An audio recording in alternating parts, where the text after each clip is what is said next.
Next up, may I have a motion to suspend Robert's Rules of Order? So moved. Second. Would you please take the vote? Mrs. Levan, Yes. Mrs. Valentine, Yes. Mrs. Altman, Yes. Mr. Heckelman, Yes. Mrs. Meyer. Yes. Thank you, Ms. Marshall. And now we're going to enter into a work session. Thank you, and I've invited our three chief officers to join us up here to help with sharing some information. So I'd like to welcome Mark Cooper, our Chief Academic Officer, Carrie Dennis, our Chief Operations Officer, and Scott Reeves, our Chief Policy and Personnel Officer, and they're going to help share some of the information that we've put together for you tonight.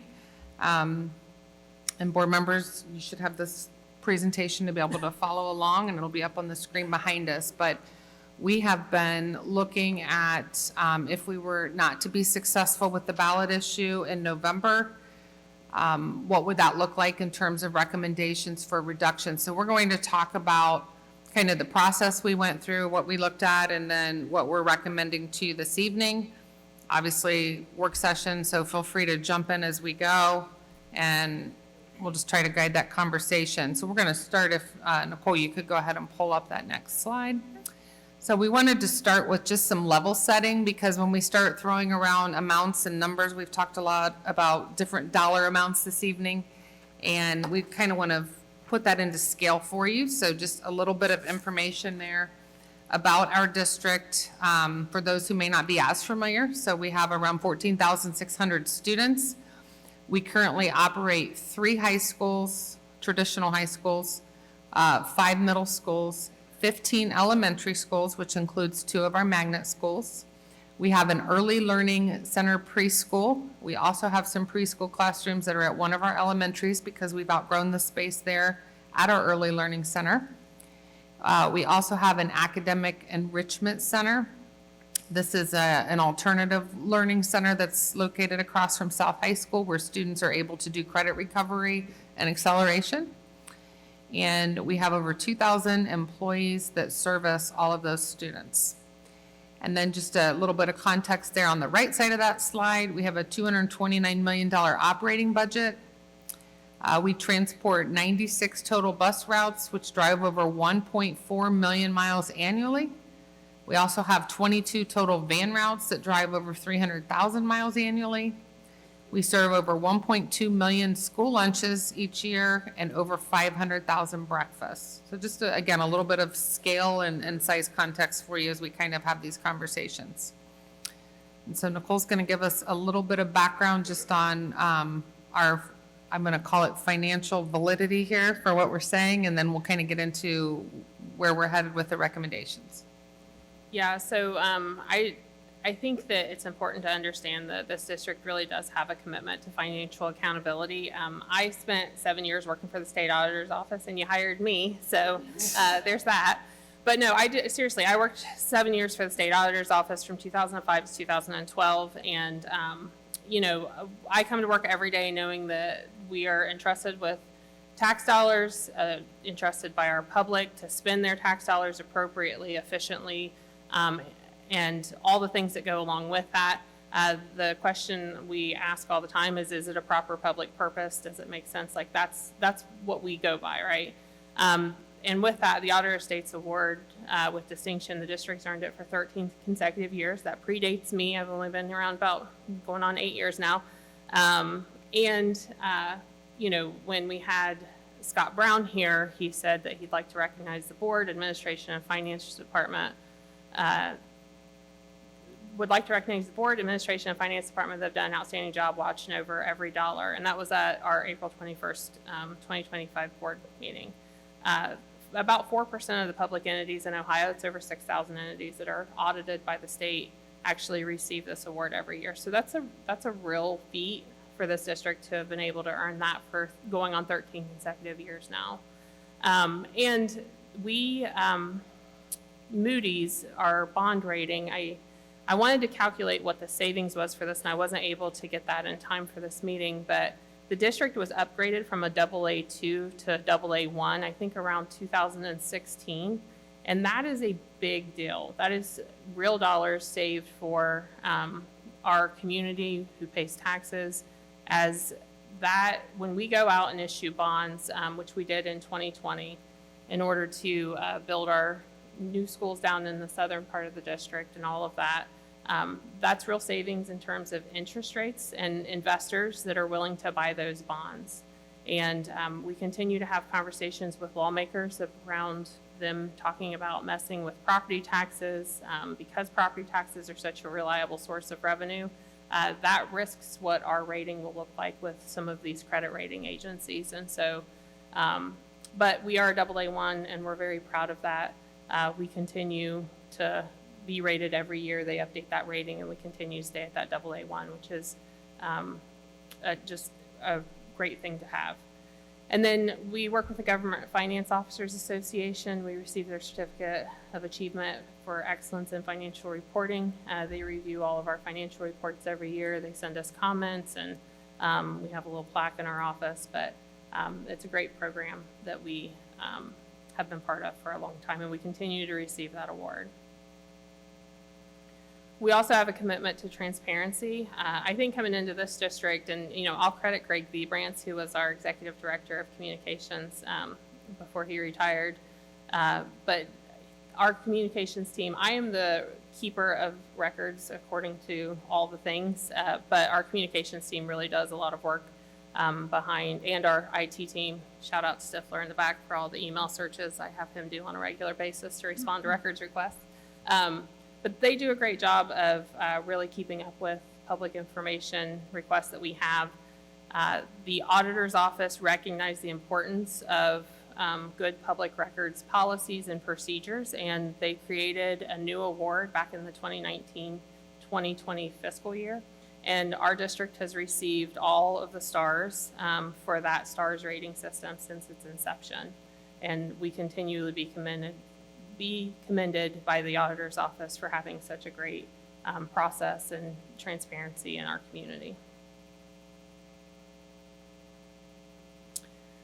So moving on with that, I want to talk a little bit about austerity measures. So we keep getting the question, what have we done?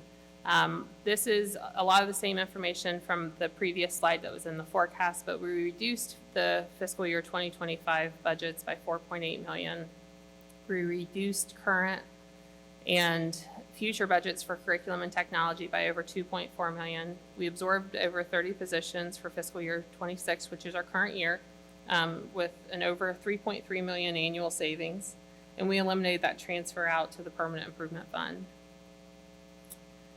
The $4.8 million budget reduction, I get that question a lot, like what did that include? We postponed K-5 math curriculum updates.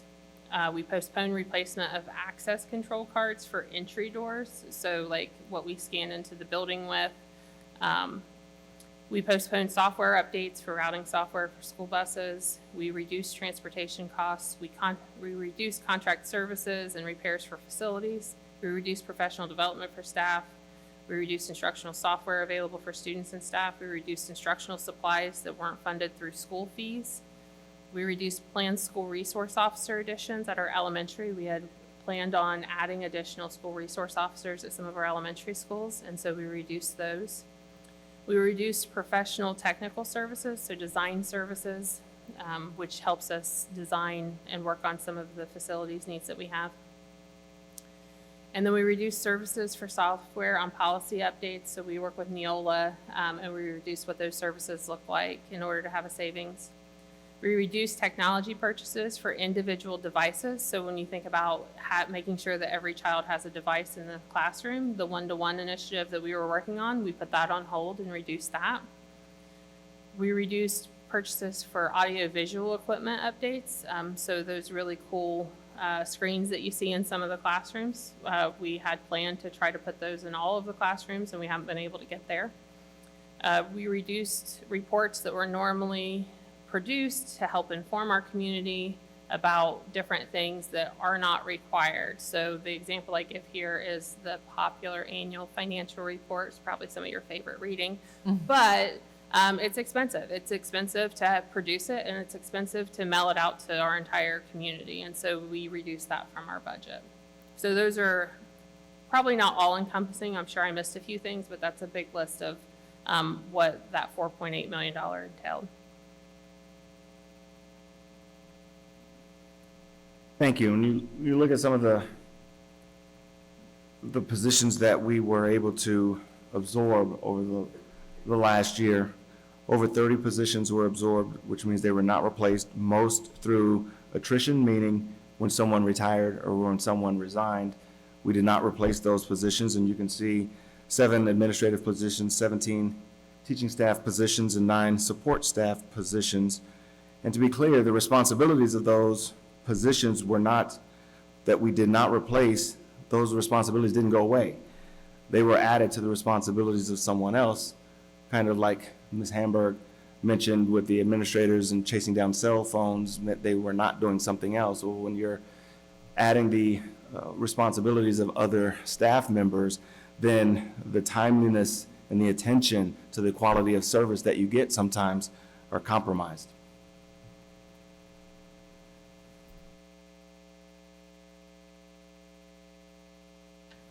So this is the same slide that we saw on the forecast, and just a reminder of what we're targeting here is that revenue shortfall. So we're looking at what is our current projected revenues and what are our projected expenses and what are those differences? Where is that deficit?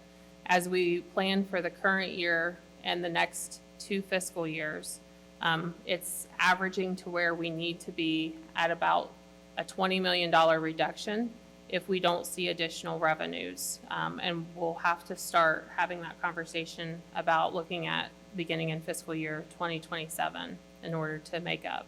And should we be successful in November, the timing of income taxes, we wouldn't see full collections until 2028 with those income taxes and the timing and how all of that works. And so I just want to be mindful of when we're thinking about the deficit that we have, we are required to have a balanced budget, and without additional revenue, we have to start making we have to have conversations around reducing our expenses.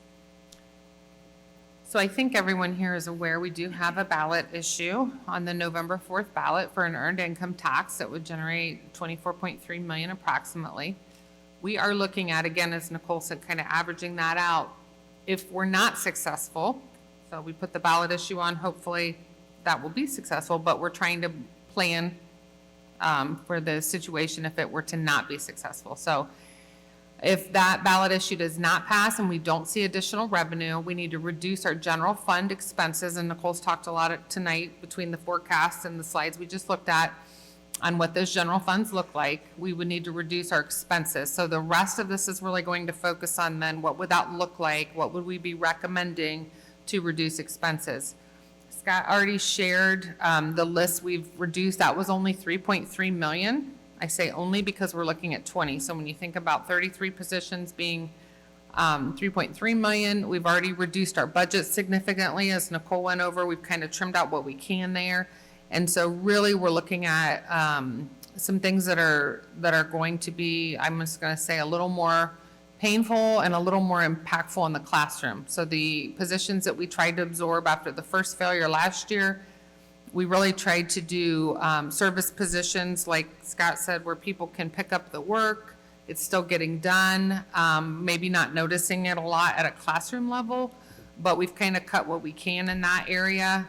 So now, as we talk about an additional 20 million, this list has not been fun to put together. So we've had a lot of dialogue about how to do that and what that looks like. If you could go to the next slide, and kind of what we were looking at. So we started with our mission to prepare students to contribute to the competitive and changing world in which we live. And the process our team went through is we started with what are the legal requirements. And I really want to emphasize that because some of the things we talk about are things that I am very passionate about. They're things that some of your children are very passionate about. They're things that we know help children have a rich experience in our school district, but they're maybe not required. So we started with what are we legally required to do. We also looked at graduation and college requirements. So as we go through these lists, you will see that the elementary and middle schools are a little more impacted. because there are less requirements at those levels than what we have at the high school level with our graduation and college requirements. And then we looked at, what are the things we have in place that help us remove barriers to learning for students? And then finally, what do we want students' experiences to look like? And I will tell you, there are some things on this list that would, were they to be eliminated, greatly impact students' experiences, but we could not keep them at the expense of something that's legally required. So I just want to kind of say that on the front end. We'll emphasize that multiple times.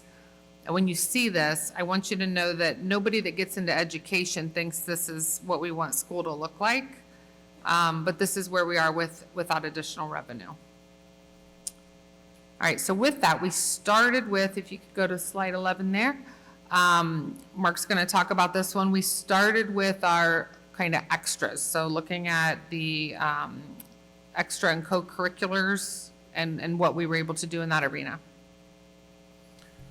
So part of what we're looking at here and giving you a graph of looking at the expenses versus our pay to participate revenue from the general fund.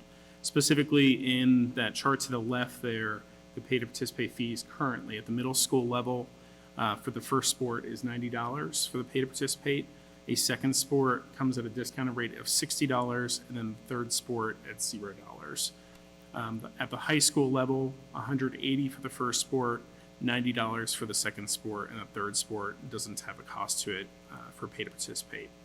There's also a family cap of $360 for a family. So if a family has multiple athletes at the middle school and high school level, they are capped at $360 for the pay to participate. If you look at that chart there on the right, you will see that the staff and transportation costs seen in that blue bar for our athletics program on the left, that first blue bar shows that we spend just over $2.5 million per year for supplemental costs for staff, as well as transportation costs.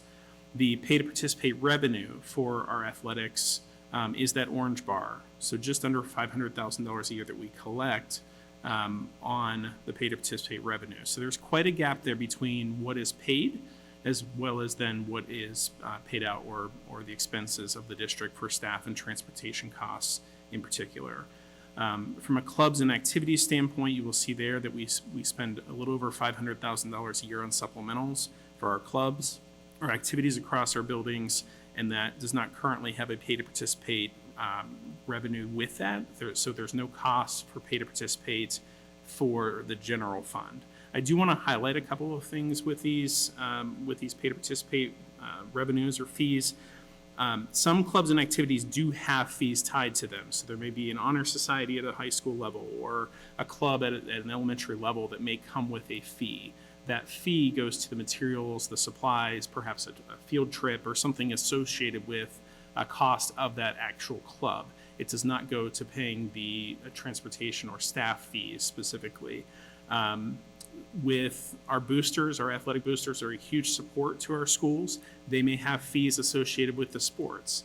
Again, those go toward other parts of paying for the sports, uniforms, experiences within the teams. They do not go toward paying the supplemental fees, with the caveat that there are a couple of supplemental positions that are paid from the boosters. The boosters have asked specifically if they can pay for an additional coach or an additional advisor for an athletics team. And with that said, that is not accounted for in the blue bar nor in that orange bar. So the blue specifically is the district's general fund, what that costs versus the revenue that comes through from our pay to participate. We see that with our theater and music boosters as well, correct? Yes. When we look at needing to make up some of that gap as part of these measures, what we're hopeful for is that we don't have to eliminate teams in athletics, but to do that, we have to look at that gap being partially covered through the estimated pay to participate revenue. So the recommendation that has been brought from this team to the board is that we look at the middle school as a per sport fee of $350. There is no discount for the second or third sport, and the family cap does go away under this proposal. At the high school level, the proposal is for a $500 per sport fee. for pay to participate. Again, there is no discount for the second or third sports. It is $500 per sport, and there is no family cap. On the per club or activity fee, we would recommend a $25 per club or activity fee for the middle school level and $50 per club or activity for the high school. So if there is a fee already collected through a boosters association or for part of the materials or supplies of that club, that could still continue. This is on top of that specifically for the general fund for payment of the supplementals for that supplemental pay for the advisors. I do want to note that we are unfortunately in that position where we recognize that that discounted rate certainly helps our students. Potentially it provides opportunities where a student may have only played one sport, but because there's a discounted rate or a third sport, there's no cost, that a student may have picked up an additional sport. We know sports bring so much to our kids from a standpoint of being a part of a team, just the social aspects, having something to do, being at practice and being with their teammates. But with the need to close this gap, that is something that is being proposed here.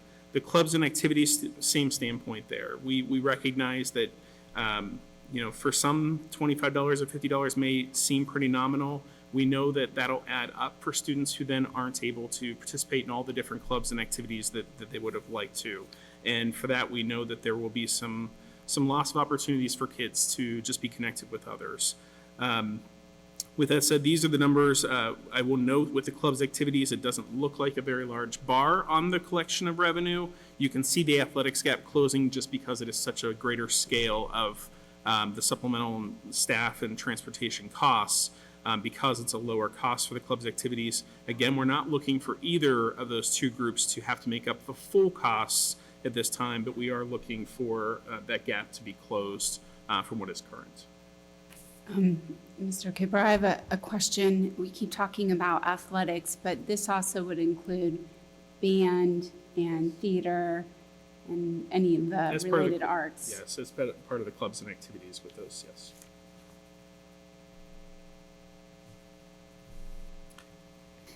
Mr. Cooper, do you have a sense of what percent reduction we would have in participation in these from any other districts who have undergone similar measures, or, what that might look like? How?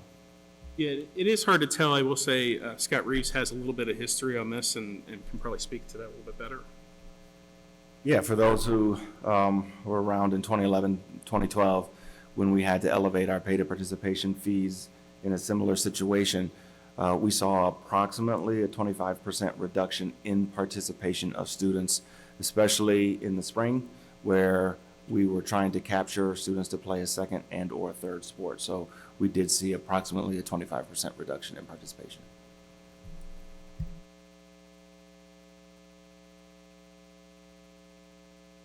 So I'm just put together a running total on what the deficit. So our target is that approximately $20 million deficit, and then the change with the pay to participate fees would reduce that deficit by about 1.3 million.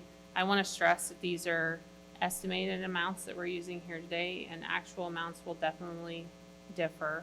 And as we're having conversations around staffing, we'll be looking at doing whatever we can through attrition as we have retirements and resignations and things like that as well. And that's a piece, we were able to do a lot of that. The state teachers retirement system at the last minute last spring dropped that folks in a certain range could retire a year earlier.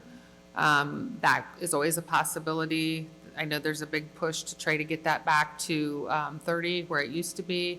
There's also some changes that came out of the budget bill legislatively that will change that makeup of that board as their terms expire.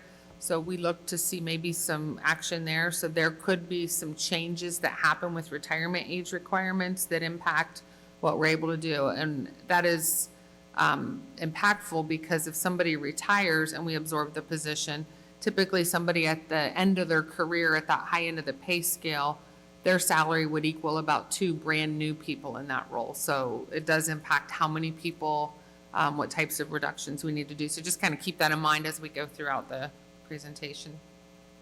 All right, I think that takes us to transportation then, and Carrie. It does. So as we looked at this conversation, we started to talk about transportation. So we currently provide service to our community about a mile distance for transportation from home to school. Sorry. What we would be looking at is expanding those non-transport zones. These are not walking zones, to be clear. These are non-transport zones, which means that responsibility would fall on the families. Also increasing the distance between bus stops. So the services that our community receives will definitely have a change in the way that it looks today, resulting in a minimum reduction of at least 14 routes.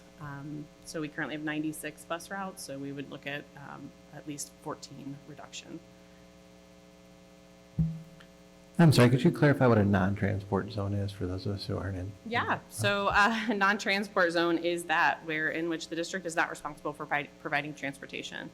That currently could go up to 2 miles, and we currently set about a mile, just to be clear. That does not have a reflection on a safe walking route to school. This is a non-transport zone, which means transportation to and from school would be on the responsibility of the guardian.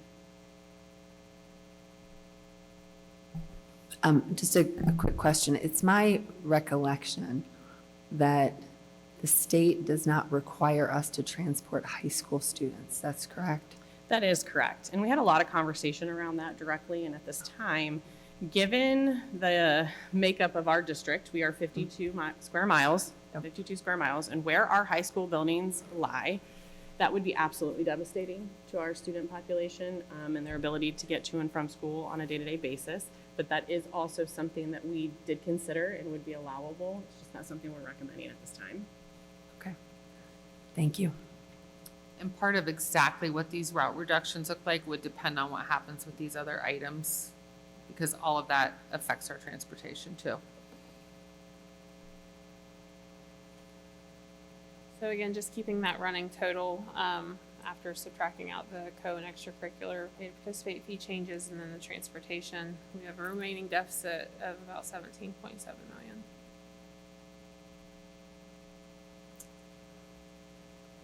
Okay, so that takes us into recommendations moving forward. And I will say that as we talk about staffing, our assumption is that these reductions would start with next school year. So we would not be looking to make them in the middle of the school year. If we were unsuccessful on the ballot in November, we would begin working through and planning all of these reductions for the following school year. I will tell you that we did have a coordinator, for example, who took a job in the private sector, and we're not filling that job right now. So there might be positions where someone leaves in the middle of the year and we have an opportunity to realize those savings. And I say realize those savings, but with that also, that work has to go to some other people to do. It's one less person to do that. So with all of these positions, I just want to reemphasize, these are all positions that people that are very busy and doing a lot of work, and so their work would have to be picked up elsewhere. And these would be, overall, we would be looking at starting them for next school year, so that would be the 26-27 school year. We've already eliminated 7 administrative positions last year, or for this current school year, which is about 7%. We would be looking at adding up to another 10 positions.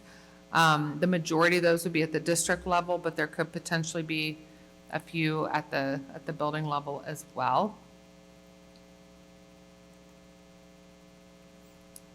And again, I just want to emphasize that with those reductions, so if we would be looking at, as an example, an assistant principal at a building level or a special ed coordinator, whatever the case may be, those are all positions that their work would have to go to someone else, and it would impact the timeliness and the level of service that kids and families receive.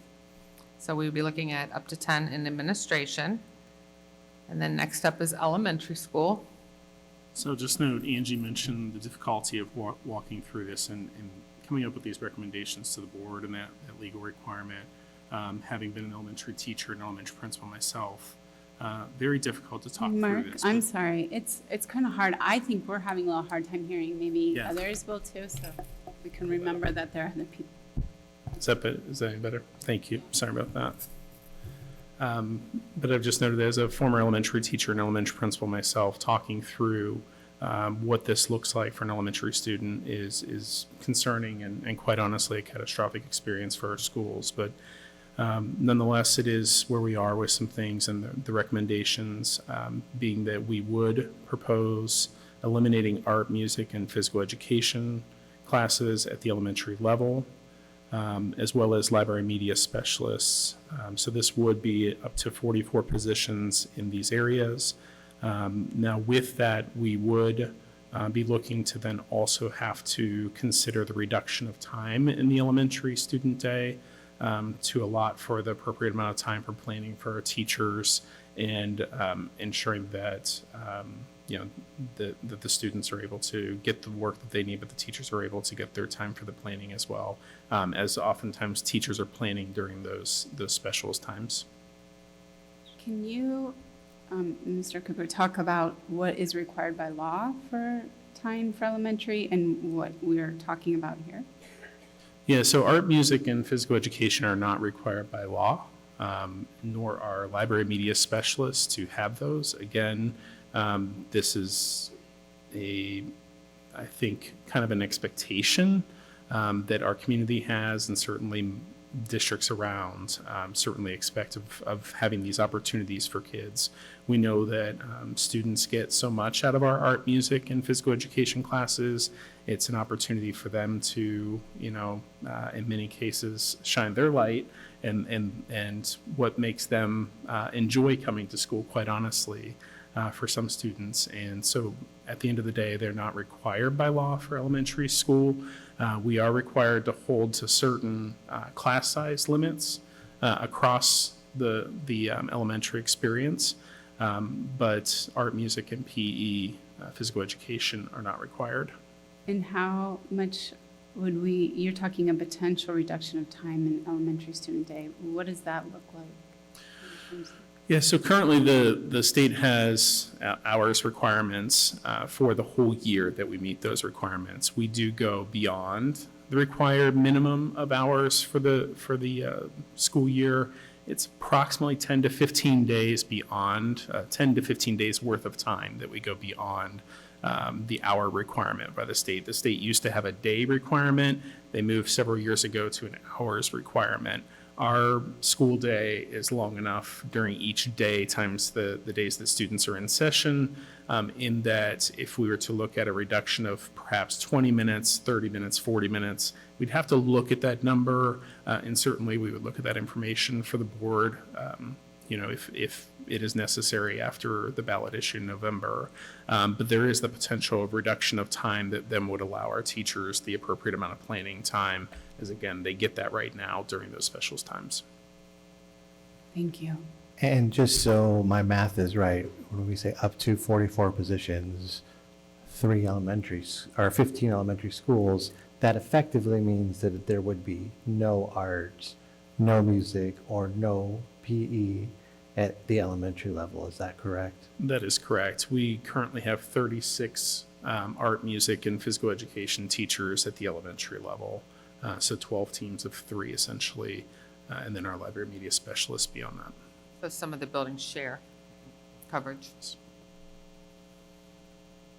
And again, when we're looking at up to, as we look at those dollar amounts, again, it would make a difference too, as we start looking at this holistically, if we have a surge in retirements or not in terms of dollar amounts. All right, next up is our elementary magnet programs.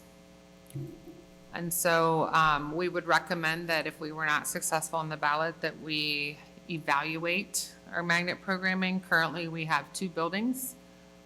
We would recommend, due to the number of classrooms available, that we look at potentially combining those, looking at perhaps not offering classes in both buildings to capture some efficiencies and costs of running a building.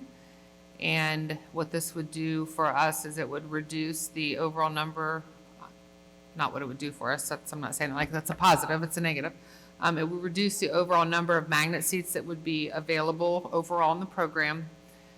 With that, we would look at putting those extra, whichever building we would look at not having open, we would look at putting those kids back in their home schools, and we would look at larger class sizes. We would anticipate having to add some sections across the district, but we don't think it would be a one-for-one, that we could just make the classes bigger in some cases, but then we would be able to save some of the other positions that are needed in the building by not having that extra building open. So essentially, we would be saving a lot of the administrative office, those type of costs, custodial, et cetera. And so we would recommend evaluating the two locations on where we could get the most efficiency, and then look at reducing positions accordingly. We think we could capture up to 20 positions with that change. I'm sorry, go ahead. Denise. Yep, thank you. Just to clarify, we have two really incredible magnet programs. One, which last year was recognized as one of the best in the nation. Is that correct? So that's two magnet programs that we're going to have very difficult conversations about. I just want to be very honest about that. And I just want to emphasize, and I appreciate you saying that, that again, as we look at this, want to be clear that it's not a value judgment on the programming there. It's really about the efficiency and what's required at that point. And what is the student enrollment between those two programs? You guys pull that up quick. We have that. I just don't have it in front of me. It's, let's say like, Cheryl might have it quicker. We'll grab it. Just give us a second.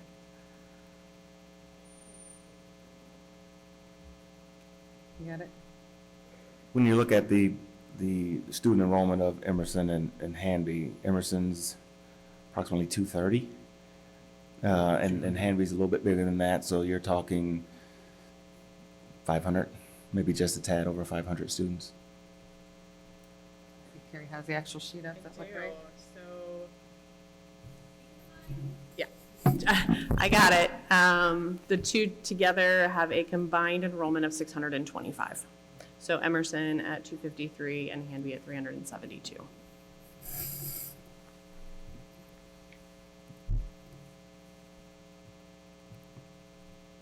All right, that takes us to middle school, and I believe Mr. Reeves has that one. So when you look at our middle school programming, very much like the elementary programming, there aren't a lot of requirements, both from a legal and graduation requirements for that. So looking at up to 31 positions in our 5 middle schools, looking first at the core with math, reading, science, and social studies, and we know that in our 7th and 8th grade, the class sizes are pretty full. And so to be able to achieve some reduction in the core areas, that would mean the elimination of 6th grade teaming, which would allow an approximate savings of about 8 staff right there. Library media center specialists, like at the elementary level. And then looking at the electives, there is a legal requirement at the middle school level for electives that we have to have a career technical option for students in both grades 7 and 8. We currently do that with our engineering classes, our medical detectives classes. So you do not see those up there because we are legally required to have those. But just like the elementary schools, we would consider eliminating music, art, and world languages, which we have Spanish in the 8th grade. And one of the lessons that we learned the last time when we made significant reductions from our middle level is for several years, we sat with students having 2-3 study halls every day, and we're looking to avoid that. And the only really way to avoid that is to, again, reduce the number of instructional periods that we have. We currently have 8. So whether we go down to 7, whether we go down to 6, depends on the depth of cuts we need to make. As well, like the elementary, we would probably look at a reduction of the student day, and we would take a look at the hours that we have. Just like elementary, we're significantly over the minimum hours for the state, but we would look at what makes sense so that we could still endure if we had some snow days, some weather days, or other calamities like that. So that would be necessary with the amount of cuts we need to make to be able to get our teachers plan time, again, outside of the student day. But having been a former middle school principal, I could see where that was probably pretty catastrophic. First of all, terrible that the kids don't have those courses, but putting middle schoolers in study hall for that large of a chunk of the day is just asking for discipline issues. So I would not recommend that. I think it would make sense to lengthen the time they have in their core classes and shorten their day overall so that we would not be having them sitting idly in study halls all day. I know this has been talked about before, and I think my daughter was coming into middle school when it was starting to come back, right? But can you talk about a little bit about the length of time? Remember the 2011 ballot, the levy failure, and the length of time it took to bring back that programming into middle school. Yeah, I mean, it's 2025, and we made significant cuts to middle school in 2012, and we're really just now getting a full slate of courses and electives. We just added courses like World Cultures and Music. The first course that we brought back was what is now called Connections. As we built our Pathways program at the high school, we built electives, exploratory electives for students to be able to take like medical detectives, the engineering, the CSIM course, and all of those very valuable courses. We had a robust music program. We had orchestra, we had band, we have choir, and all of those things. And so we had what was global game changers and ended up being global issues when kids thought it was a gaming and not social studies. But that was built over a decade. It was very thoughtful. It was a lot of input from staff. We've had middle school advisory committees to help build those back. And, kind of what you destroy in a day takes a generation of students through your system to build back. And we work very, very hard to have what I think is a really solid program. We had Spanish in the 8th grade for high school credit, but we also brought down art foundations into 8th grade as a choice. And what that did was allow kids, when they went to high school, to get to the higher level art classes and not use all of our high school FTE for art foundations. We brought health back. We didn't have health in middle school, and we brought health back. We expanded PE so that every student would have PE at one grade level, and then we had some for choices in 8th grade, and we expanded our art choices. And so, but we couldn't do it all at once. And something as significant as this having lived through it, and there's some out here in the middle school world that have lived through it, it doesn't come back very quickly, and it takes a while. And so we are very, very hopeful to maintain the programming that we have. So 13 years. Thanks. Right, and then Mr. Reeves, you also have high school. Yes, probably more than any other level within our school district, we have legal requirements for high school. We have to have the staffing so that students can get the minimum credits in the right areas that they need to graduate. We know that 75% of our students are going on to 2-year, 4-year university, and so we want to make sure that our system provides them the tools and experiences so that they can meet the college entry requirements. So when we look at the areas in the core, we're talking across the board up to 19 positions, looking at math, English, science, and social studies. And what that does is, in each of those course areas, we have very enriching electives that we built over time in the last decade. And so you would see a reduction of those electives. You would see an increase in class sizes because there are less teachers to have the courses that students are required, the 4 Englishes, the 4 maths, 3 social studies, and all of those things. And so where that would come from is you would have a reduction of advanced placement courses. You would have a reduction of college credit plus courses. You look in-house, a decade ago, we had no college credit plus courses. And then we built 3 incredible career technical pathways within our high schools, our business pathway, our health pathway, and our engineering pathway, and built on the end of those a lot of courses with Columbus State to have a career technical pathway where students are getting industry recognized credentials and all of those other things. And we expanded the college credit plus into English and to some other areas. And so that obviously would be at the expense of some of those opportunities. College credit plus a lot of students could still go to a college campus to take some of those courses, but we know that's very prohibitive for some of our students to be able to do that. If I could add to that, just so everybody's clear, we are required to pay for that if a student wants to go take it on a campus. We are not required to offer it on our campuses, but I will tell you, when I came into this district in spring of '24, I was blown away by all the things that we offer on campus for our kids. And we have so many students who take advantage of these courses. Why would we want to eliminate them? Because we actually, it's free for the kids and the families, but we actually are paying per credit hour. Our kids took 4,372 college credits last year. That's amazing. A lot of those kids are first-time college students getting an opportunity to try that out. But that is a large expense to the district. And so this is one that hurts my heart because we just met with our superintendent's advisory and the kids were so passionate about the CCP, the AP, the IB. They love those opportunities. A lot of them take a blend of different courses within those areas. But they do come at a cost to be able to offer those. So I just wanted to add that piece to what Scott was sharing. Yeah, and you look at the family impact being even greater when you look at the number of Columbus State courses, is almost what we offer on campus in-house. And the announcement within the last couple of weeks of Ohio State and Columbus State that if you have your associate's degree from Columbus State, you go on to Ohio State tuition free, I believe. So imagine, we've had kids almost every year graduate with an associate's degree from Columbus State and a high school diploma from Westerville City Schools at the same time. So we pride ourselves in the opportunities we provided kids, and those are some of the things that we're not required to do on in-house is really something we're proud of.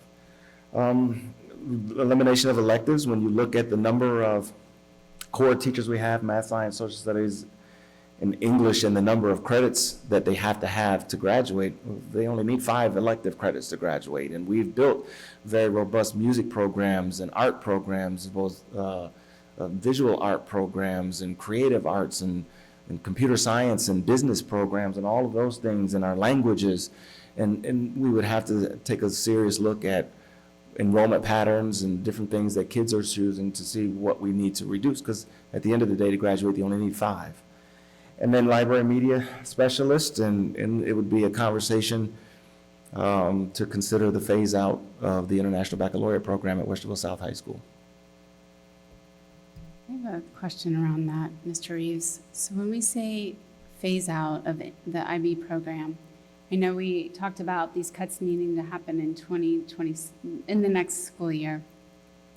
What about the kids that are currently in the program that may impact? How would that look?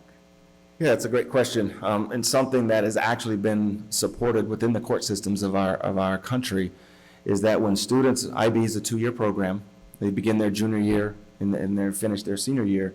Once they start as a junior, we are obligated to allow them to finish as seniors. So the quickest phase out we could possibly do is the students who are starting now as juniors, we would have to allow them to finish, but we would not have to take another junior class on next year. However, we have 100, not quite that many, I'd say about 50 students from North and Central who have been administratively placed in South, who are in the 9th grade and in the 10th grade currently, with the purpose of taking the International Baccalaureate program. We, in the International Baccalaureate program, phase out and don't let them take it, and then we put them back in their school. Well, for some of them who are student athletes, that might have an eligibility issue for them. And so you look at maybe an elongated, gradual phase out to make sure that the kids that are in the building for the purpose might have the opportunity to finish. And that's a conversation we'd have to have. Thank you. There might not be, you might not have the data on this, but I thought I'd ask, do we have a sense of what percentage of our students are currently taking College Credit Plus classes as a whole? And then maybe what percentage of those are on track for first generation college?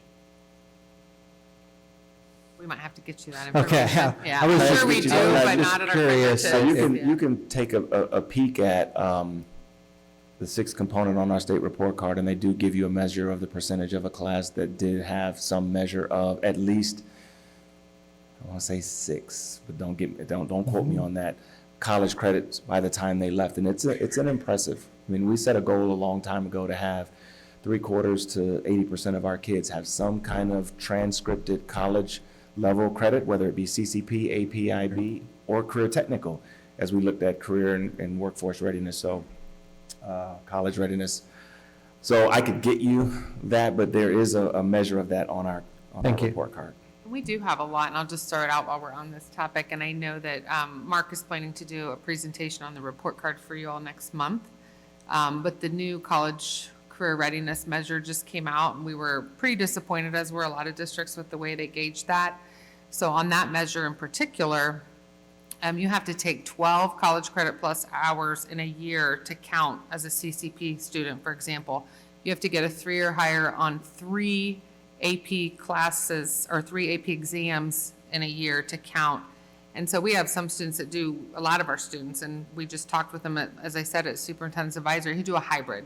So they might be taking 3 college credit plus courses and 2 AP, and they wouldn't count for either. So one of the things that's special at Westerville that I've been really impressed by is we offer that variety, so that, as an example, if a kid is really wants to go into a STEM field, you know, they might be taking AP and CCP courses as part of their health pathway. And so they're taking in both of those. And so if you look at that measure on our report card, it looks like they're not taking either. So I just want to point that out. Mark will get more into that next time, but certainly doesn't do us favors on the report card measure. But when we look at what's good for kids and them having lots of choices, we've done a great job of developing things in their specific aptitudes and interests. But that's part of what we're talking about here, that we would have to look at really significantly scaling back. And one thing I want to articulate, we were very explicit at the elementary and middle school level talking about reducing the student day. We are not bringing that as a recommendation at this point for high school, because high school is much more fluid because we have a significant number of students who have late arrival. We have students that have early release. We have 2 different systems of career centers with which we match up our schedule and get kids to and from. Our career technical planning district is Columbus City Schools, and we have kids that go to the downtown high school and Fort Hays, and we also open enrolled at Delaware Area Career Center. And so we wouldn't want to do anything that would inhibit at least that opportunity for students.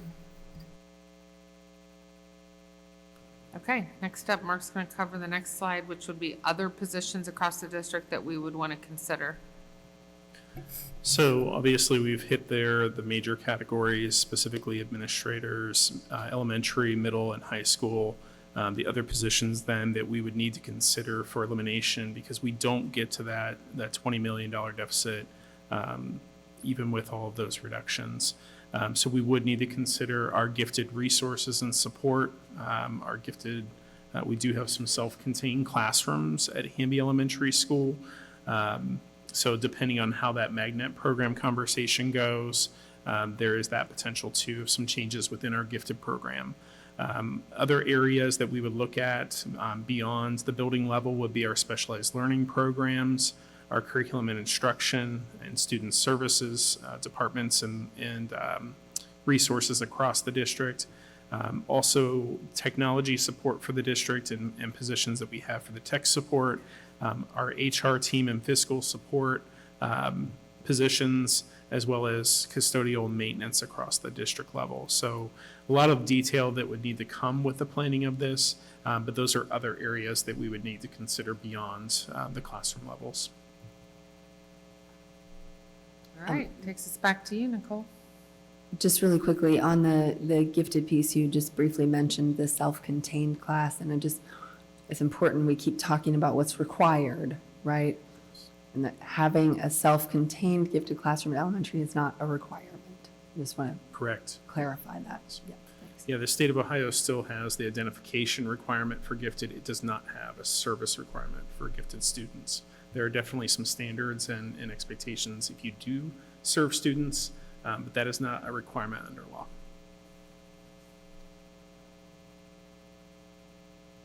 $20 million is a big number. So after co and extracurricular activities and transportation and staffing of about 12.3 million, all of that we just talked about, that still leaves a gap of about 5.4 million that we would need to address. And I want to emphasize that these are estimated amounts, and the actual amounts may differ in the future. Ms. Marshall, maybe can you talk a little bit louder? Yes. Thanks. Estimated amounts. Okay, so then that takes us to other items we would recommend considering. And there's a lot, we've done some preliminary work in these areas, but there would be a lot more that would have to go into getting the actual costs for each of these. So we have some rough ideas. But we would recommend considering the complete elimination of summer school, which is not required. We've already scaled that back after our last levy failure. We would recommend potentially eliminating that altogether. Reducing some of our contracted services, so looking across, we've already done that in places where we can, but are there other places where we can reduce contracts? We would recommend eliminating field trips. This next one is one that I hate to even say because we have had many conversations on our team about how do we get to all-day kindergarten that's tuition-free. And that's a goal that we have. We don't have the funding to do it right now. This would be a step backward the other way. Currently, we offer a tuition-based all-day kindergarten that families can opt into the lottery for. We would recommend eliminating that because that is still, Nicole ran some numbers, and we are not collecting enough in tuition to offset the cost of offering all day, even though we think it's a wonderful thing. So we would recommend looking at eliminating that. We would look at greatly reducing overtime. So when do we use overtime? We have lots of staffing shortages. So when we think about our classified staff who make an hourly rate, many times we will have, for example, if we don't have enough custodians that we are able to employ, we might have bus drivers that will work overtime to help clean buildings. They might pick up painting in the summer, those types of things. It might be our secretaries who are asked to stay for evening events and help support, whether it's a curriculum night or some other type of student family event.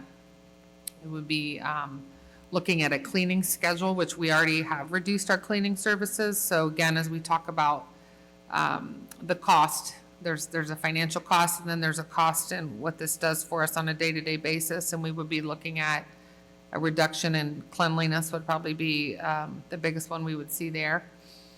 We would look at, then on the flip side, increasing our student fees, increasing our facility rental fees. We've tried to keep those low, especially for community groups who are within our boundaries, but we would need to look at raising those.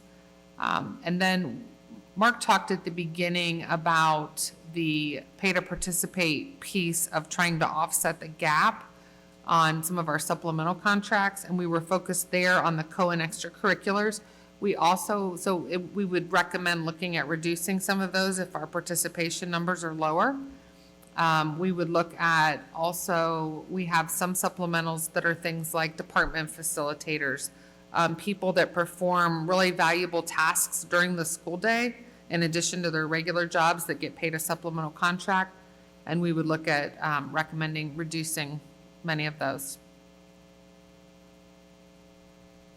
And so our recommendation would be between all those areas that we think we could get to the remainder. So that takes us to our summary slide there.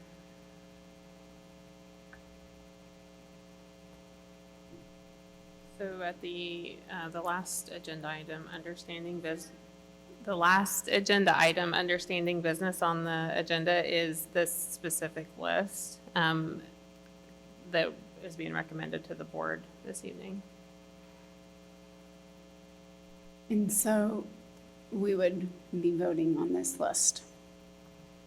Are there any additional questions from my colleagues? I had a quick question on the summer school program. What exactly does the summer school program encompass? If that were going away, what would we be losing?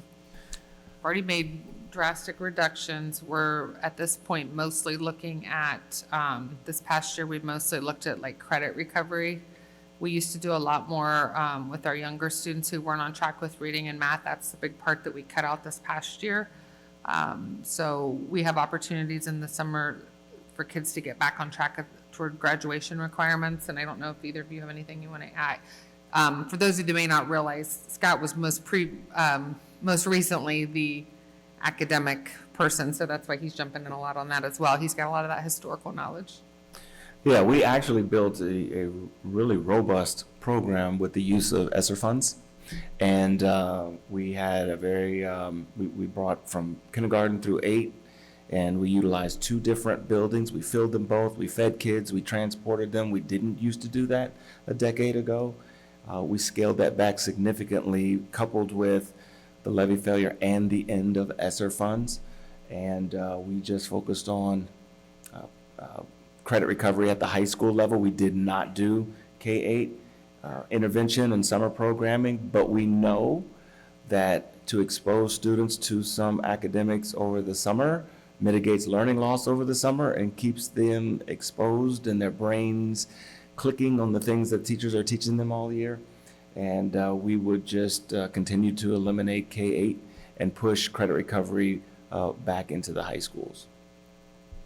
I also had a question about the staffing number. So with all of the projected staffing, either cuts, whether it's through attrition or elsewise, looks like 12.3 million is a roundabout estimate of what we would be saving.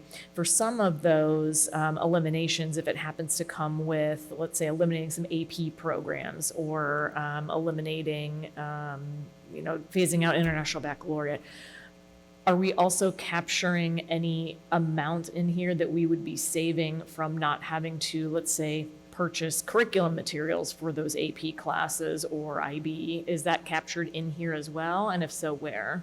No, it is not. It would probably come in those other categories.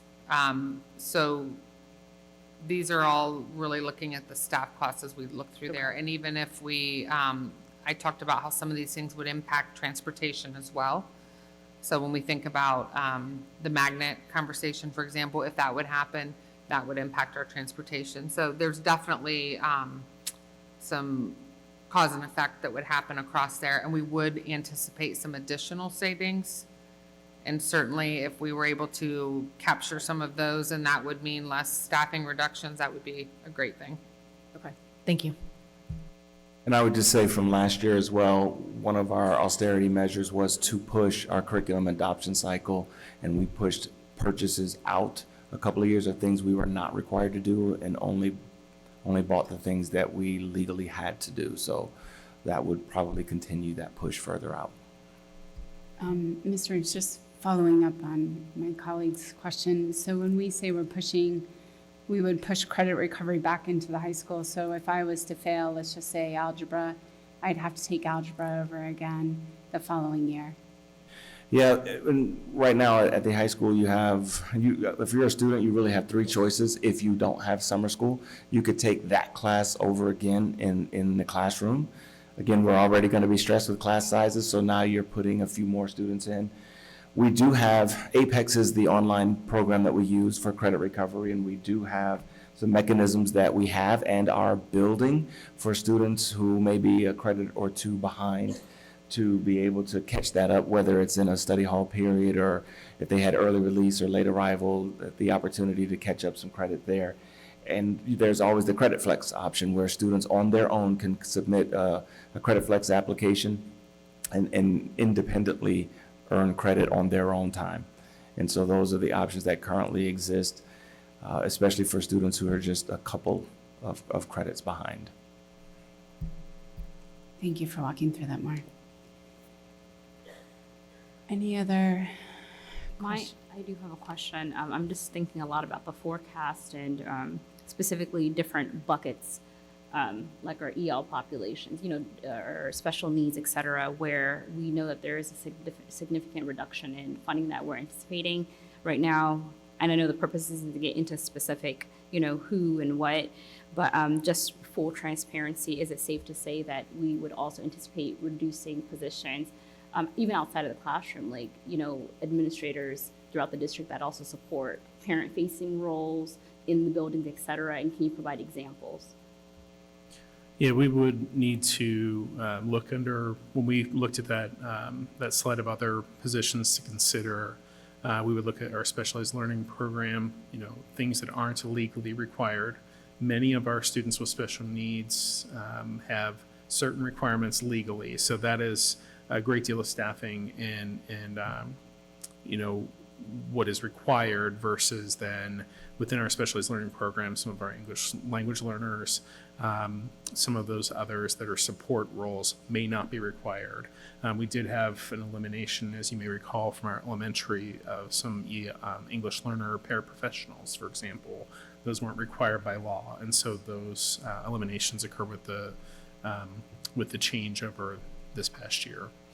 So those would fit into those specific other positions to consider: the specialized learning programs, the curriculum instruction areas, and the student services populations. Thank you. And just to follow up on that, so as a public school, we're required to educate every child, right? So we are not going to be turning children away who need special services in order to meet our budget, right? That's one of the hard areas for us because we have kids move in every day, and Gertie Glass, our executive director of specialized learning programs, she probably has one of the most volatile budgets in the district because she tries to plan for that, but we never know what kids are going to come in and what's already in their individualized education plans. They may need a one-on-one aid. They may need multiple different types of therapy throughout the day. They may need a specialized placement. They may need a ASL interpreter. They may need lots and lots of health issues that come through. And so, yes, we're required to provide those, especially if we already have an IEP that comes with them, which often happens. We need to make sure we're meeting their needs, and there are a lot of costs that are involved there that are difficult to anticipate ahead of time. Yep. And that is a difference between public schools and private schools.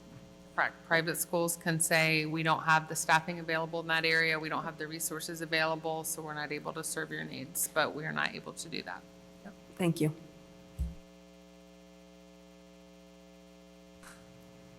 Okay, any other comments or questions? I have one more question. I think this is for Nicole. So $20 million is around what we're targeting if we are not successful in November with the levy. That $20 million, how long will that like mitigate us from being like severely underwater? So the $20 million is really a starting point if we don't see additional revenue down the road. So I'm looking at basically the average of the 3 years of the deficit. And so if we have to cut $20 million starting next year, we're going to have to cut additional funds the following year if we don't see additional revenue. You can see how that deficit grows over the years, so we have to be able to balance that budget overall. Thank you. I would just say one of those unfunded mandates too that we have is that we have to bus kids to private and charter schools, and also have to service them if they need interventions. So that's another example of an unfunded mandate. Yes, we do provide some of the special education services for any of the private schools that are in our district boundaries. And we are responsible for lots of other pieces for any student that lives within our boundaries. And then the transportation costs are huge for students who attend other buildings. Yeah, thank you. And with the transportation for the private and charter schools, correct me if I'm wrong, but even if the public school district is off, or, you know, we have a snow day or ice day, but they are still in session, we still have to have our bus drivers come in and bus those routes, correct? That is correct. Okay. And does changing our transportation, right, like if we go to a larger non-transport, how does that affect the transportation of those students that are at private schools? So the determination of impracticality, so I bring to the board frequently, or somebody from our transportation team does, an impractical to transport resolution. So if we have students and our non-transport zones are expanded, students in the private or non-public school who are receiving our services would also have their boundaries expanded as well. So we would no longer be responsible for transporting them either. If we're not providing it for our students, we don't provide it for theirs. They're not eligible.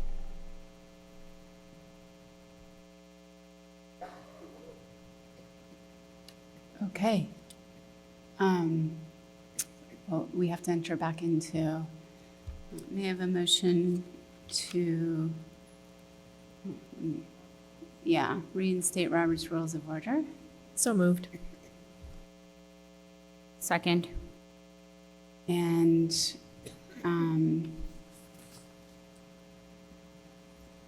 we're not approving this. Yeah, we vote.